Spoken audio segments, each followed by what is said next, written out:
Good morning class. बेटा आज हम करेंगे कृतिका से फर्स्ट चैप्टर हमारा कृतिका का हम लेंगे। ये है जल प्रलय और ये है फणीश्वर नाथ रेणुका लिखा हुआ। ओके, तो क्योंकि आरोह से अभी क्षितिज से हमारे बहुत सारे हो गए हैं चैप्टर, इसमें 4 चैप्टर हैं पर काफ़ी बड़े बड़े चैप्टर हैं, तो इसको अभी हम स्टार्ट कर देते हैं। तो ये अगस्त के फर्स्ट वीक तक कंप्लीट हो जाएगा हमारा।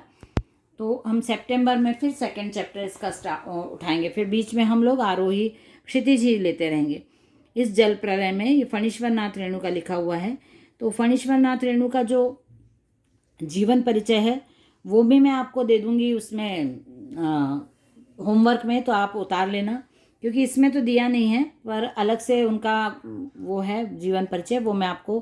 फणीश्वर नाथ रेणु कथाकार थे, ये एक बात इम्पॉर्टेंट है। और मतलब कथाकार मीन्स कहानी लिखते थे वो, और उनको आंचलिक कथाकार कहा जाता था। आंचलिक मतलब जो किसी एक अंचल को लेकर किसी एक अंचल की स्टोरी वगैरह, वहाँ के बोलचाल की भाषा को शामिल करना, वहाँ के कोई लोगों के अनुभव उनके आए हों या उस गांव के, तो कोई उनका अनुभव रहता है, उसको देख के किसी एक अंचल विशेष की एक पर्टिकुलर जगह की स्टोरी वो लिखते थे, जहाँ भी वो जाते थे वहाँ के बारे में। तो इसलिए उनको आंचलिक कथाकार या आंचलिक कहानीकार के नाम से भी जाना जाता है। ये इंपॉर्टेंट पॉइंट है, और यदि आपको ऐसा लगता है तो इसको आप नोट कर लेना। इस जल प्रलय में तो बारिश के समय की ये स्टोरी है। बारिश मतलब बाढ़ वगैरह जब आ जाती है तो उसके बारे में इन्होंने ये लिखी है। मेरा गांव ऐसे इलाके में है जहां हर साल पश्चिम, पूर्व और दक्षिण की कोसी, पनार, महानंदा और गंगा की बाढ़ से पीड़ित प्राणियों के समूह आकर पनाह लेते हैं। सावन भादों में ट्रेन की खिड़कियों से विशाल और सपाट परती पर गाय, भैंस, बैल, बकरों के हजारों झुंड देखकर ही लोग बाढ़ की विभीषिका का अंदाज लगाते हैं। ये बाढ़ के समय की बात करते हैं, और यहाँ पे कोसी, पनार, महानंदा ये सब नदियों के नाम है। तो ऐसा बताते हैं कि मेरा गांव ऐसी जगह है, ऐसे इलाके में है जहाँ पर बहुत सारे परती जगह है। परती मतलब ऐसी जगह जिस पे खेती ना की जाए, ऐसी ज़मीन जहाँ पे खेती नहीं हो सकती है, बहुत कम यूज़ नहीं होती, ना बोई जाती है ना उसको जोता जाता है, ऐसी ज़मीन, परती ज़मीन, वो थोड़ी ऊंचाई पे रहती है, तो वहाँ खेती करना मुश्किल होता है। तो ये बोलते हैं मेरा ऐसे इलाके में घर है जहाँ पे नदी वदी नहीं है इनके इलाके में। तो जो आसपास की नदियां हैं पूर्व, पश्चिम और दक्षिण तरफ, कोसी, पनार, महानंदा, गंगा, वहाँ पे जब बाढ़ आती तो वहाँ के लोग इनके यहाँ पे गांव में आते हैं, और पड़ती जो ज़मीन है वहाँ पे हजारों के झुंड में अपने गाय, बैलों और बकरों को लेके आ जाते हैं। एनिमल्स जो घर में पाले जाते हैं, ऐसे एनिमल्स को लेके आते हैं, क्योंकि बाढ़ उनके गांव में आ जाती है और गांव के गांव बह जाते हैं या उनके गांव में पानी भर जाता है। तो नीचे एरिया में रहते हैं वो लोग, तो कहाँ जाएंगे, तो वो आ जाते हैं इनके यहाँ और वो कर देते हैं, क्या बोलते हैं, रहने, वो ज़मीन पे इकट्ठे होकर बैठ जाते हैं, जो परती ज़मीन रहती है।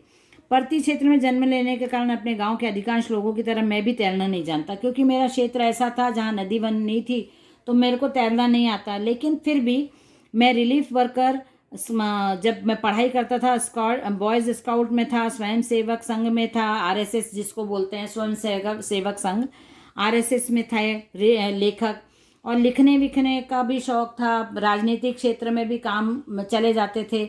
जब इनके यहाँ कोई काम आयोजन होता था तो उसमें हेल्प के लिए काम करते थे, तो इसलिए लोगों के साथ जुड़ के काम करना इनको आता था। तो ये तैरना तो नहीं जानते थे, लेकिन उन लोगों की मदद के लिए ये काम करते थे। और लिखने की बात तो इन्होंने हाई स्कूल में जब ये थे तो निबंध वगैरह लिखते थे, तो बाढ़ के ऊपर निबंध लिखते थे जब सुन लेते थे कुछ भी। और धर्मयुग में कथा दशक के अंतर्गत बाढ़ की पुरानी कहानी लिखी इन्होंने। कथा दशक मतलब धर्मयुग एक मैगजीन थी जिसमें कहानियाँ जब आई थी, कथा दशक जब चला था उसमें इन्होंने बाढ़ को लेकर कहानी लिखी थी। जय गंगा 1947 में, 1947 में डायन कोसी, कोसी मतलब नदी को डायन कहा है, जो अपने भयानक रूप में आई होगी जब उन्होंने डायन करके उनको कहानी लिखी थी 1948 में। हड्डियों का फूल 1948 में। आदि छुटपुट रिपोर्टाज के अलावा मेरे कई उपन्यासों में बाढ़ की विनाश लीलाओं के अनेक चित्र अंकित हुए, इसलिए इनको बाढ़ का नॉलेज तो हो गया, पर क्योंकि तैरना नहीं जानते थे और कभी भी गांव में बहने धंसने ऐसा अनुभव, इनके गांव में कभी बाढ़ नहीं आई तो इनको एक्सपीरियंस नहीं हुआ कि बाढ़ में यदि कोई फंस जाता तो उसको कैसा फील होता है, कैसा अनुभव होता है। लेकिन जब ये पटना में रहते थे शहर में, 1967 में इनको अनुभव आ गया बाढ़ का। जब 18 घंटे अविराम वृष्टि, अविराम मतलब लगातार बारिश हुई थी 18 घंटे। पुनपुन का पानी, पुनपुन नदी है, वहाँ का पानी राजेंद्र नगर कंकड़बाग निचले हिस्सों में घुस आया। मतलब राजेंद्र नगर कंकड़बाग, जैसे हमारे यहाँ अलग अलग मोहल्ले के कॉलोनियों के नाम है, वैसे ही वहाँ के कॉलोनी, पटना की कॉलोनी राजेंद्र नगर, पुनपुन ऐसे नाम है।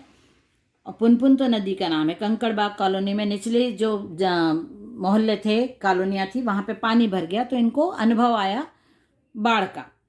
बाढ़ को मैंने भोगा है शहरी आदमी की हैसियत से। शहर में थे, गांव में अलग अनुभव है, लेकिन शहर का अनुभव इन्होंने लिया। इस बार बाढ़ का पानी प्रवेश करने लगा। पटना का पश्चिमी इलाका छाती भर पानी में डूब गया। तो हम घर में ईंधन, आलू, मोमबत्ती, दिया सिलाई, पीने का पानी और कंपोज, जरूरत की गोलियां जमा कर बैठ गए और प्रतीक्षा करने लगे। जो इमरजेंसी के टाइम काम आने वाली चीज़ें इन्होंने पहले से जमा कर ली। जब इन्होंने देखा कि पानी भरने लगा है शहर में, तो इन लोगों ने ज़रूरत में जो इमरजेंसी में काम आने वाली चीज़ें हैं, जैसे पीने का पानी है, बाहर नहीं जाना है तो कुछ खाने की चीज़ें, मोमबत्ती, माचिस और ईंधन, ईंधन मतलब जलाने के लिए जो लकड़ी होगी, या तो किसी के यहाँ कैरोसिन से खाना बनता है, किसी के यहाँ गैस स्टोव है, ये सब अलग अलग ईंधन जो खाना पकाने के काम आते हैं, ऐसे ईंधन को कलेक्ट कर लिया। और कुछ ज़रूरत की दवाइयाँ लेके इन्होंने रख ली। सुबह सुना राजभवन, मुख्यमंत्री निवास प्लावित हो गया। प्लावित मतलब जल से भर गया, पानी से भर गया। दोपहर में सूचना मिली गोलघर जल से घिर गया। दोपहर में इनको फिर एक कॉलोनी के पानी में घिर जाने की सूचना मिली। 5 बजे जब कॉफ़ी हाउस जाने के लिए तथा शहर का हाल मालूम करने निकला तो रिक्शे वाले ने हंसकर कहा, अब कहाँ जाइएगा, कॉफ़ी हाउस में तो अबले पानी आ गया होगा। अबले मतलब अब तक तो पानी कॉफ़ी हाउस में भी घुस गया होगा, आप कहाँ जाओगे, कहाँ जाना चाहते हो। तो सब जगह पानी पानी भर गया, न्यूज़ भी मिल रही थी। तो इन्होंने सोचा चलो देख के आते हैं शहर में। तो रिक्शे वाले ने बोला कि अब आप कॉफ़ी हाउस जाने चाहते हैं, वहाँ तक तो पानी अब तक आ ही गया हो गया। तो इन्होंने बोला चलो पानी वहाँ तक कैसे घुसा है, कहाँ से घुसा है, वो देख के आते हैं। यहाँ पे नीचे कुछ वर्ड मीनिंग दिए हैं। जैसे उन्होंने अपने मित्र को साथ में रखा, तो मित्र इनकी किसी भी टाइप की, जैसे अनवरत जो हमेशा चलती रहती हैं, अनर्गल मतलब जिसका कोई मीनिंग नहीं है, अनगढ़ जिसको कैसे भी, अनर्गल मतलब बड़बड़ करना, बेतुकी बातें बोलना जिसका मीनिंग नहीं होता, ऐसी बातें। और अनगढ़ मतलब जो बेडोल, जिसका कोई शेप नहीं होता, इसको अनगढ़ बोलते हैं। ऐसी सब बातें करने वाले, ऐसी रचनाएं करने वाले लेखक हैं। स्वगतोक्ति मतलब अपने मन से कुछ भी बोलना, बड़बड़ करना, अपने मन से लिखना, रचना करना। ऐसी रचना से भी जो बोर नहीं होता, ऐसा मित्र इनके साथ में है। आचार्य कवि ऐसे इनके साथ में है, तो ये उनको लेकर जाते हैं। Motor, scooter, tractor, motorcycle, truck, टमटम साइकिल, रिक्शा पर और पैदल लोग पानी देखने जा रहे हैं। लोग, जब बाढ़ बहुत आ जाती है तो लोगों को उत्सुकता भी होती है। जो सुरक्षित लोग रहते हैं वो देखने जाते हैं कि कैसी बाढ़ है, कहाँ तक पुल पे पानी आ गया है कि नहीं आ गया है। नदी पे जो पुल बने रहते हैं लोग वहाँ तक जाते हैं। जिसके पास जैसा साधन होता है वैसे जाते हैं, जिनके पास साधन नहीं होता वो ऐसे ही बाढ़ देखने जाते हैं, कहाँ तक पानी, कहाँ। कुछ लोग एंजॉय करने भी तो पहुँच जाते हैं, कुछ लोग ऐसे। तो पानी देखकर लोग लौट रहे थे। देखने वालों की आंखों में जुबान पर एक ही जिज्ञासा, पानी कहाँ तक आ गया। जब जो लोग देखने जाते हैं वो यही मन में लेके जाते हैं कि देखे पानी कहाँ कहाँ आ गया है, कहाँ तक पहुँच गया है पानी। और देखकर जो लोग लौटते हैं वो बातचीत करते रहते हैं। फ्रेजर रोड पे पानी आ गया क्या, पार कर गया क्या, Shri Krishnapuri, Pataliputra colony, boring road, ये सब जगह जगह के नाम है। जैसे हमारे शहर में अलग अलग कॉलोनियों के अलग अलग नाम है, वैसे यहाँ पे भी अलग अलग कॉलोनियों के नाम दिए हैं।